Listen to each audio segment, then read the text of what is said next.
ربیع الاول کا مہینہ اللہ کے نبی صلی اللہ علیہ وسلم کا دنیا میں آنے کا مہینہ ہے اور دنیا سے جانے کا بھی مہینہ ہے۔ آپ علیہ الصلوۃ والسلام اسی مہینے میں دنیا میں تشریف لائے اور آپ کی واپسی بھی اسی مہینے میں ہوئی، آپ کی ولادت بھی اسی مہینے میں، آپ کی وفات بھی اسی مہینے میں۔ آپ علیہ الصلوۃ والسلام پیر کے دن صبح صادق کے بعد سورج نکلنے سے پہلے دنیا میں تشریف لائے۔ دن پیر کا تھا۔ تاریخ اسلامی 8 بھی روایت میں آتی ہے، 9 بھی آتی ہے، 12 بھی آتی ہے۔ البتہ جانے کی تاریخ پر تقریباً اتفاق ہے کہ آپ کی واپسی اس دنیا سے 12 تاریخ کو ہوئی ہے۔ آنے میں 8 بھی ہے، 9 بھی ہے، 12 بھی ہے۔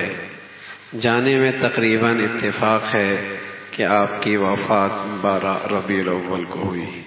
اب تک تو ہم سنتے بھی آتے تھے 12 وفات 12 وفات، تو یوں آپ کا آنا بھی اسی مہینے میں ہے، جانا بھی اسی مہینے میں ہے۔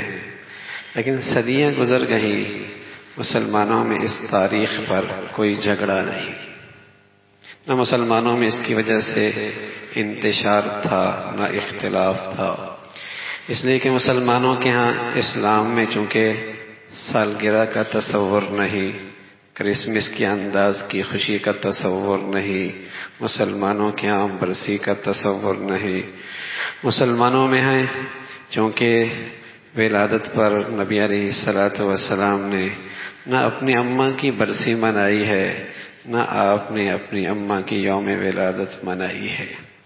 شہنشاہ کونین تھے، چاہتے تو اپنی اماں کی برسی بھی منا سکتے تھے اور چاہتے تو اپنی اماں کی یوم ولادت بھی منا سکتے تھے، اور محمد الرسول اللہ سید الکونین ہیں، امام الانبیاء ہیں۔ اور جب مسلمانوں کے پاس ساری دنیا کی خلافت ہاتھ میں آ گئی، ابو بکر بھی خلیفہ، عمر بھی خلیفہ، عثمان بھی خلیفہ، علی بھی خلیفہ، پھر ایک دور آیا کہ حضرت حسن کے پاس بھی کچھ عرصے تک دنیا کی حکومت ہاتھ میں آئی، پھر حضرت معاویہ رضی اللہ تعالیٰ نے ایک لمبے عرصے تک اسلامی حکومت قائم فرمائی۔ چاہتے تو اپنے پیارے نبی کی ولادت بھی منا سکتے تھے اور برسی بھی منا سکتے تھے، اتنا بڑا کیک کاٹتے خلافت میں، دنیا دیکھتی اور سونا چاندی کے ڈھیر لگا کر دنیا کے اندر خوشیاں مناتے۔ خلافت کے مالک تھے، لیکن وہ اپنے نبی کے طریقہ دیکھ چکے تھے کہ اللہ کے حبیب نے تو کبھی نہیں اپنی اماں کی منائی اور اپنے دادا کی منائی اور اپنے چچا کی منائی اور نہ اپنے ابا کی منائی، اور نہ اللہ کے حبیب نے اپنی زندگی میں اپنی ولادت کا کبھی انداز ہی اختیار کیا ہے۔ ہاں، ان سچے عشاق نے اللہ کے نبی کے صحبت کی برکت سے یہ ضرور سیکھا تھا، مسلمان کی ہر دن عید کا ہے اگر وہ میرے طریقے کو، اپنی زندگی کو، اپنے دن کو میرے طریقے پہ گزار دے۔ اس کا ہر دن عید کا ہے اگر وہ دن اس نے میری طریقے کے گزار لیا۔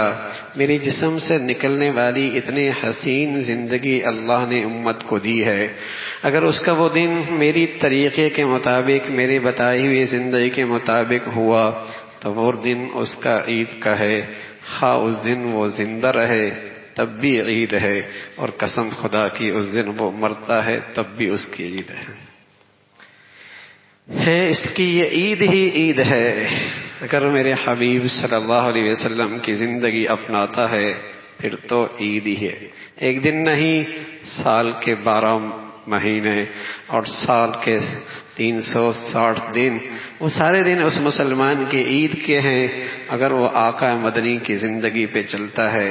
اللہ کے حبیب صلی اللہ علیہ وسلم کی زندگی تو بڑی خوبصورت زندگی ہے، وہ کوئی تماشا تو نہیں ہے۔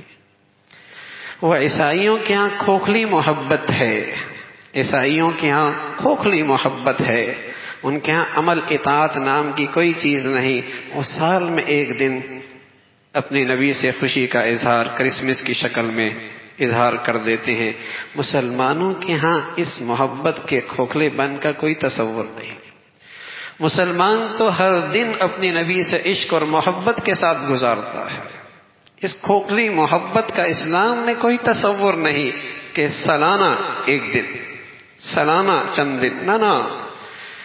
اسلام میں اس کھوکھلی محبت کا جس میں عمل اطاعت نہ ہو اس کا کوئی تصور نہیں ہے. اسلام میں تو نبی سے محبت اور عشق کا یہ انداز ہے کہ ہر دن نبی سے محبت اور عشق کا انداز اختیار کرو کہ ہر دن لگے یہ محمدی ہے،